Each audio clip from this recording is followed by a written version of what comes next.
Hello welcome to Aligarh वालों। ये सलमान भाई की शॉप पे आज सीजन का एंड कर रहे हैं। सलमान भाई, जो आप ऑफर निकाला है आपने अलीगढ़ वालों के लिए, क्या ऑफर निकाला है? भाई फुल गर्म स्टॉक है मेरे पास में विंड चीटर भाई। इसका रेट कितना है सलमान भाई? 100 रुपए का है भाई, 100 रुपए का। ठीक 100 रुपए का रेट है सलमान भाई। आप विंड चीटर में कोई सा भी कलर ले सकते हैं 100 रुपए में। और आप ओके। स्वेटर में भी कलर ले सकते हैं कुछ 100 रुपए में। ओके। आप स्वेट शर्ट ले सकते हैं कुछ 100 रुपए में, और लोअर ले सकते हैं कुछ 100 रुपए में भाई। ठीक है, एक बार सलमान भाई ये डिजाइन दिखाएंगे खोलकर?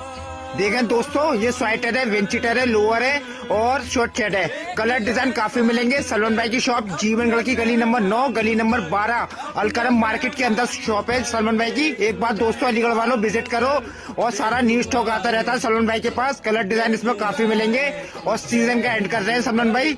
एंड ऑफ सीजन सेल निकाली है सलमान भाई ने। एक बार शॉप पर विजिट करें अलीगढ़ वालों, जरूर लाओ। 100 रुपए में है भाई, कुछ 100 रुपए में। देखो दोस्तों, फॉलो करो, लाइक करो, कमेंट करो, सलमान भाई की शॉप पर विजिट करो।